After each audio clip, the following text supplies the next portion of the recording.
The issue of Afghans who are waiting here in Islamabad to be allowed or to be issued a visa for Germany. The German foreign minister said that he had a call with his colleague in Pakistan, and there was some kind of an understanding that the process could prolong until the end of the year. I think the word deportation is not the correct expression that needs to be used over here, because deportation is not the thing that's being actually done. You see, Pakistan has hosted millions of Afghan refugees over a period of more than 40 years. And we consider Afghanistan as our brotherly, neighborly Islamic country. Refugees that came from Afghanistan, because we need to understand the context of what's going on right now.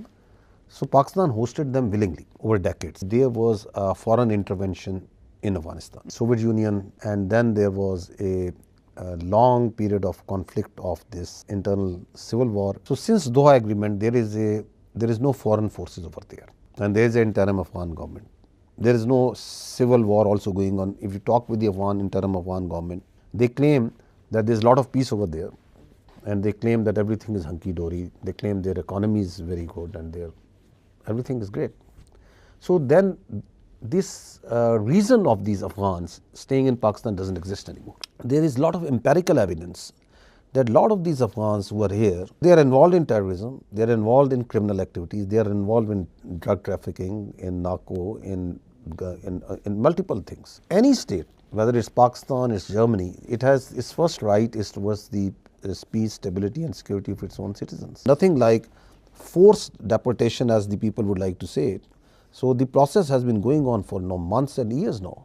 So it was, I think, last year, I think perhaps in October, that the state decided enough time was given that the people will be sent back. We are going in a very systematic manner, and we have a very logical way of doing that. And Pakistan has been giving extensions and extensions and extensions for multiple times. The visit of Field Marshal Munir to the US. I just read in the New York Times, Prime Minister Modi could come to the same location at the same time when the Field Marshal had lunch with President Trump.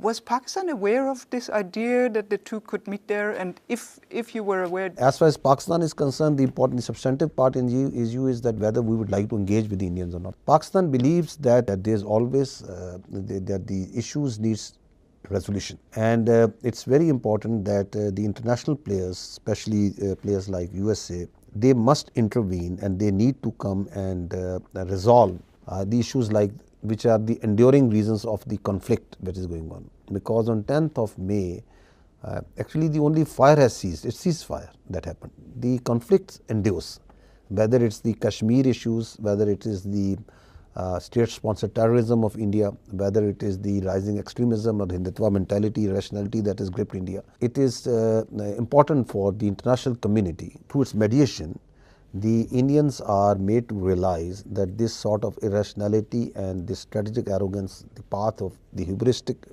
attitude that they have adopted, it's not going to work. So I think first, I think the correct term is not insurgent.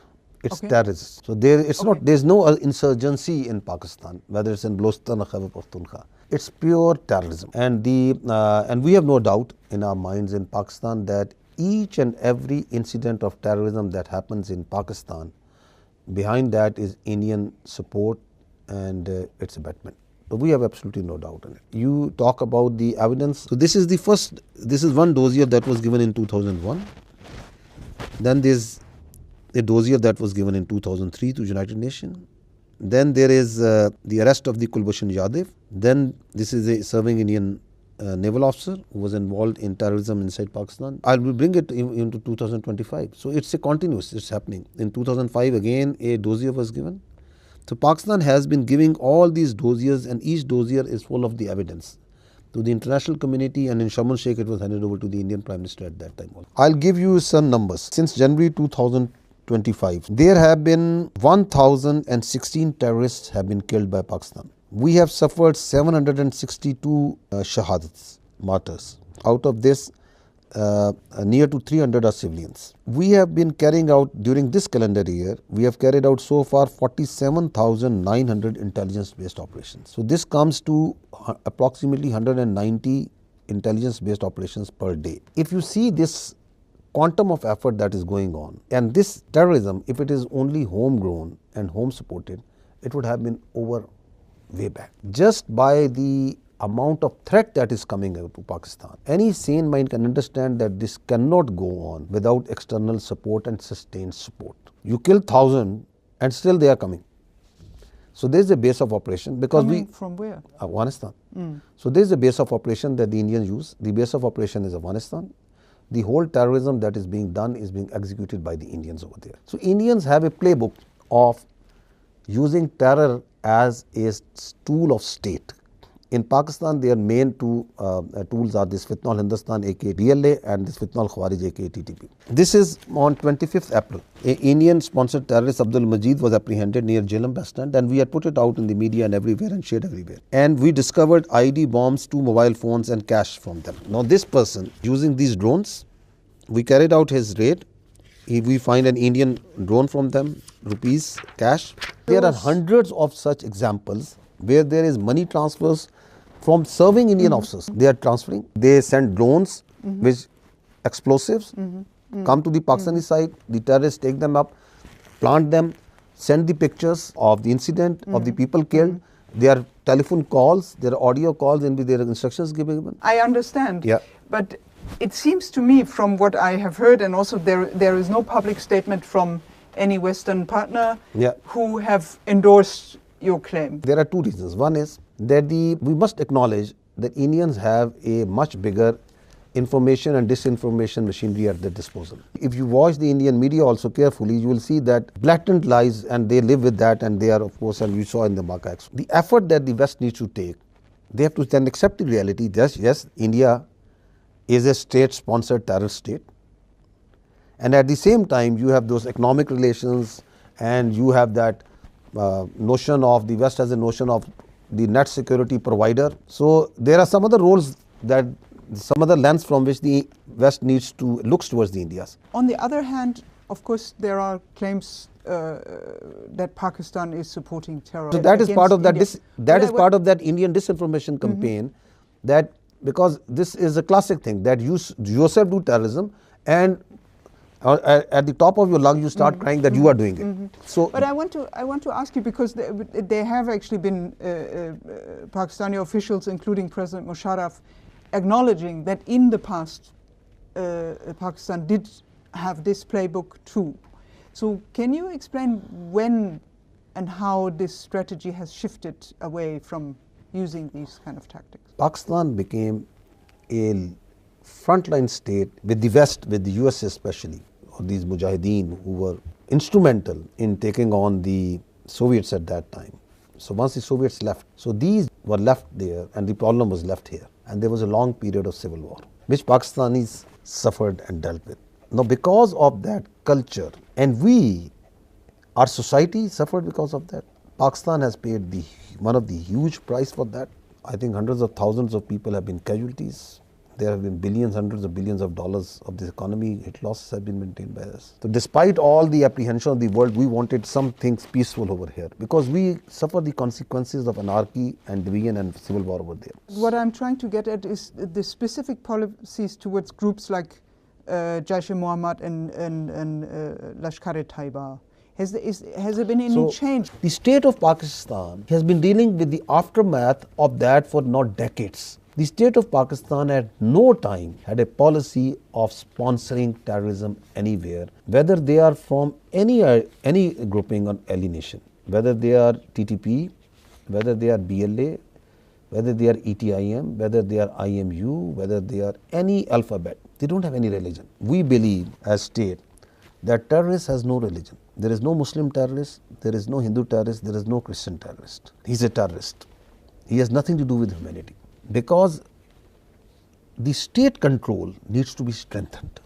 That's what we are fighting on daily basis. We don't distinguish between terrorists. A terrorist has only lust for imposing its will on someone else. There is so much empirical evidence that Pakistan has been going against all these groups, including all terrorist groups, wherever they are. We in Pakistan, the state of Pakistan, including its military, we abhor these non-state actors and terrorists. I am telling you that is it not enough that we are doing 190 intelligence-based operations on a daily basis?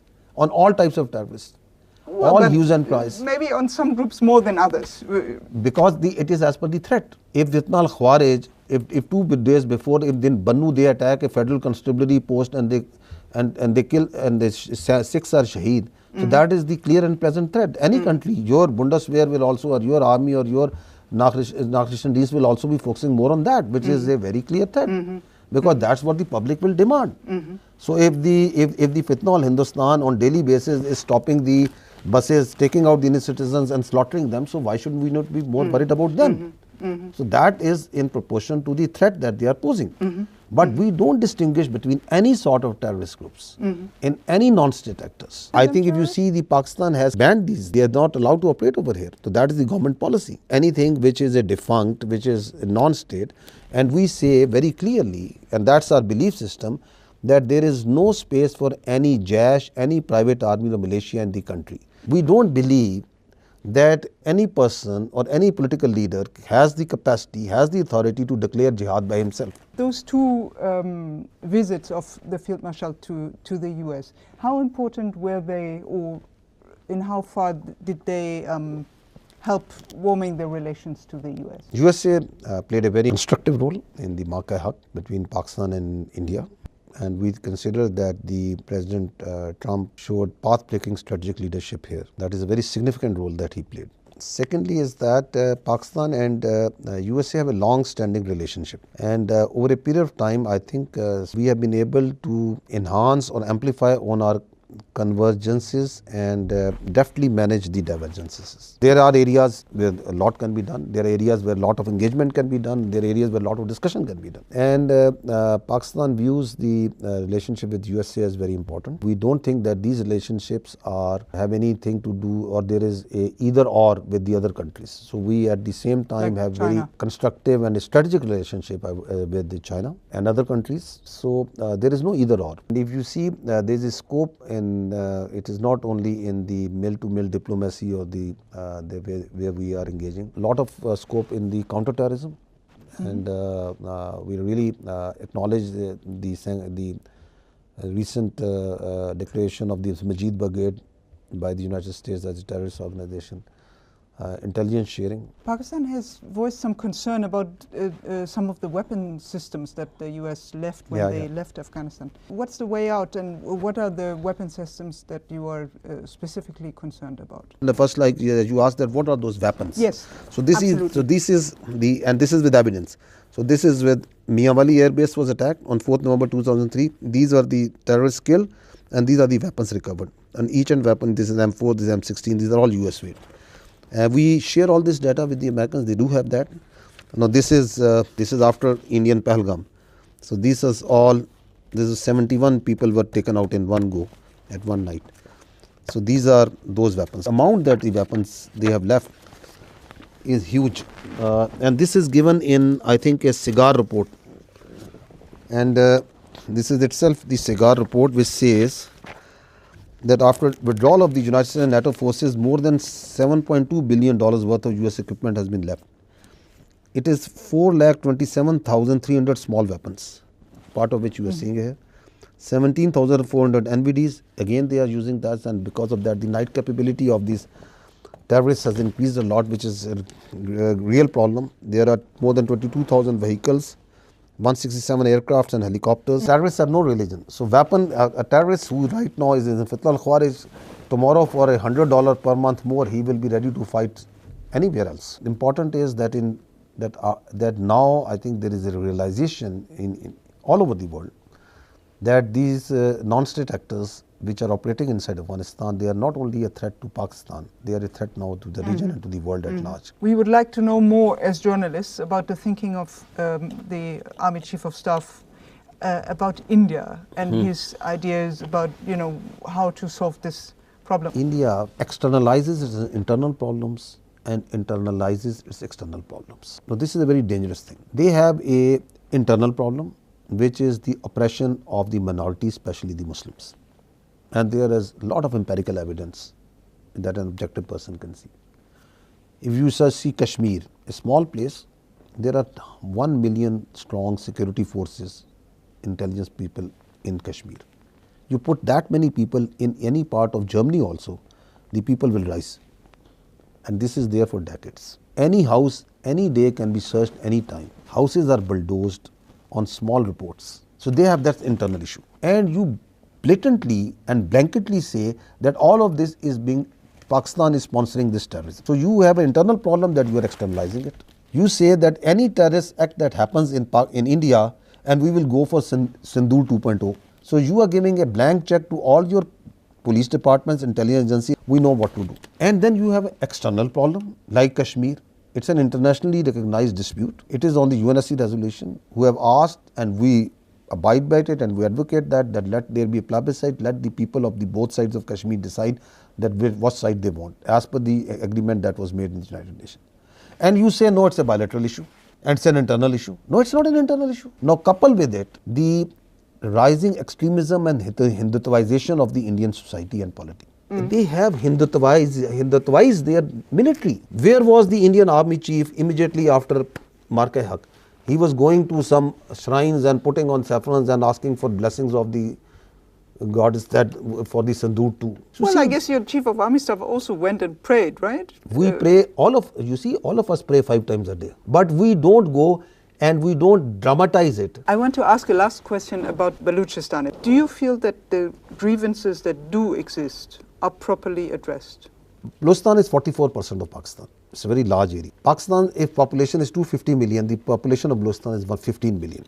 So let's talk in facts. Out of those 15 million, as per the last census, I can say that about 30 to 40%, maybe 40%, maybe one sound gets 30%, I don't have the exact figures. They don't live inside Balochistan. Because once the census happens... They don't live where? Inside Balochistan. Because when census happens, if I am a Baloch and I am living in Islamabad, I'll get myself counted as Baloch in Balochistan. Because that is my permanent address, this is my temporary address. So about 10 million people actually live in whole of Balochistan, so in 44% of Pakistan. Out of these 10 million, more than 30%, I think about 34% are not Baloch, they are Pakhtun. About 30% are Brahui. And then there are settlers, there are Hazaras. So first see that how many Baloch are we talking about. Then more Baloch live in southern Punjab, who are ethnic Baloch, and in northern Sindh. Balochistan is part of Pakistan, will always remain part of Pakistan. It is very integrated with Pakistan. If you talk about missing person, okay, there are people who say that they are missing persons, okay. There are people who are part of this BLA, this Fitna Hindustan, they give me the list of those people, they are all the missing. They take their posters, we kill these terrorists and we say, okay, this is the same man that was in the missing person list. Why was he missing? He was in Afghanistan, he was somewhere in India, somewhere getting training, where was he? So the government what did was, instead of talking in this rhetoric, they did in 2013 or 12, what they did is they made a commission on enforced disappearances. And they made a Supreme Court justice and they independent of all the administration. It has got provincial commissions, it has got a district level commission. And the first thing that they asked is, okay, if they are missing, that person must be having a name, a father name, a CNIC card, a place of address. That's why he is missing. So the people who are saying there are tens of thousands of missing, we said, okay, if there are 50,000 missing, bring those missing in front of us. Half of these missing persons are those who are part of the BLA, who are terrorists, and this keeps on happening. So the Commission of Inquiry since 2011 has reviewed 10,405 missing person cases with 8,144 resolved. 2,261 still are under investigation. Between 2005 to 22, the charitable organizations in Karachi only have recovered 35,980 unclaimed dead bodies. So that figure also is counted. And there are currently 28,000 Pakistanis who are confined in foreign jails also, as per the Ministry of Foreign Affairs. Now missing persons out of this in Balochistan, if you see the total cases that were brought in case of Balochistan in front of the Commission were 2,911, out of which 2,459 have been resolved and tracked. So the only balance is 452 persons.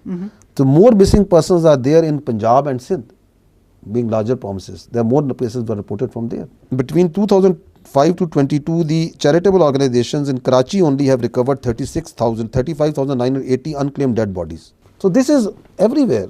So they make politics out of whatever suits them. Thank you very much.